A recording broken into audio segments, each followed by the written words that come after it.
শাস্ত্র বাবা ছোট শাস্ত্র নয়, সকল আমাদের যে মহা বেদ, বেদের এটা হলো সার বস্তু, এই শ্রীমদ্ ভগবদ গীতা। এটা যদি কেউ একবার অধ্যয়ন করে তাহলে তার সকল এই ধর্মটা কি সে বুঝে যাবে। আমাদের জীবনের কয়েকটি লক্ষ্য রয়েছে। কি জীবনের লক্ষ্য রয়েছে? প্রথম কি ভগবানকে পাওয়া, তারপর কি জীবনে বড় কিছু করব।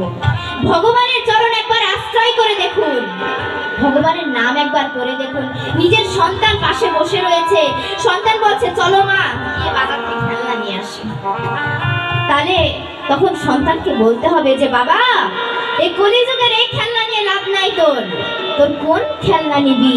ওই আমার ভগবানের মূর্তি তৈরি কর, নিজ হাতে তৈরি কর। কে বলেছে শুধু কুমার রায় তৈরি করবে? না, নিজের সন্তানকে তৈরি করুন। নিজের সন্তানকে আমি সন্তান কিন্তু একটা নরম মাটির সমান, কাঁচা মাটি। কাঁচা মাটিকে যেমন ভাবে রূপ দেবেন সে কিন্তু সেই রকমই হবে। তদ্রূপ ওই আপনার ছোট সন্তান এরকম, আপনার ছোট সন্তানটিকে যেভাবে শিক্ষা দিবেন সে সেভাবেই বড় হয়ে উঠবে।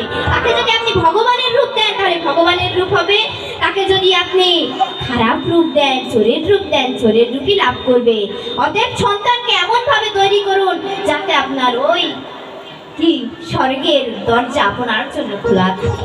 এমন কর্ম করুন। সন্তান জন্মদিন ভালোভাবে জন্মদিন।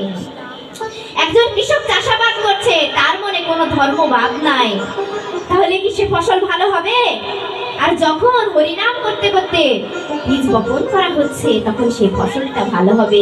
তদ্রূপ এই মা বাবা, বীজের সাথে বাবাকে তুলনা করা হয়েছে আর ভূমির সঙ্গে আমার মায়ের।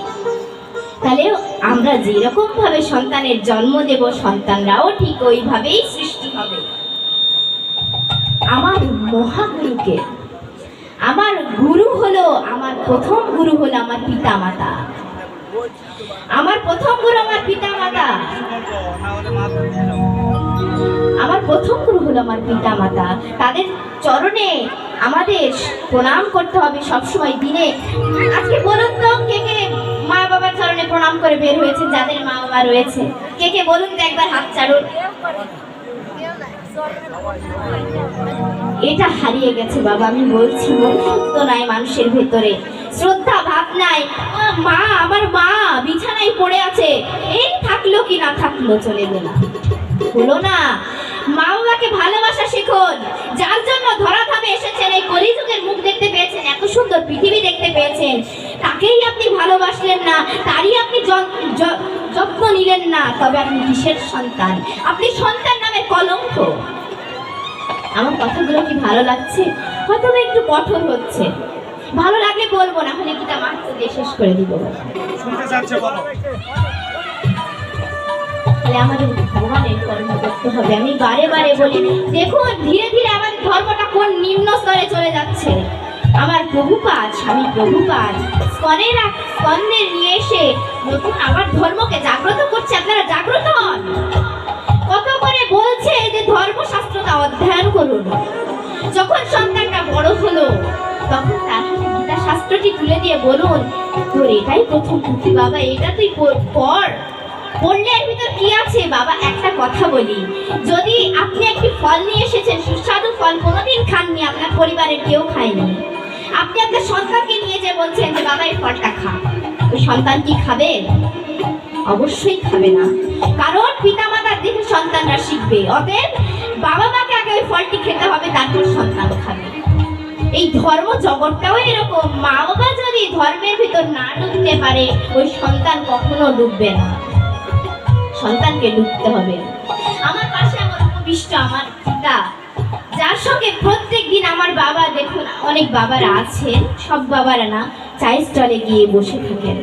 এটা করবেন না। সংসারে সময় দিন, সৎসঙ্গ করুন। কে বলেছে সমাজের সবাই একত্রিত হলেই সৎসঙ্গ হবে? হ্যাঁ, সবাই একত্রিত হলেও সৎসঙ্গ হবে, কিন্তু পরিবারের সবাই মিলে একসাথে বসলে ওটাও সৎসঙ্গ হবে। আমার পিতা কখনো দেখিনি যে সন্ধ্যাবেলার পর বাহিরে ছিলেন। প্রত্যেকটা দিন এসে আমাদেরকে শিক্ষা দিয়েছেন। ধর্মটা কি? একটা পৃষ্ঠা হলেও আমরা গীতা পড়ি। এটা কি আমাদের সন্তানদের আমরা শিখাতে পারি না? এটা শিখালে ধর্মটা কি, কত বড় কতটুকু সারবস্তু রয়েছে বলতে পারবেন?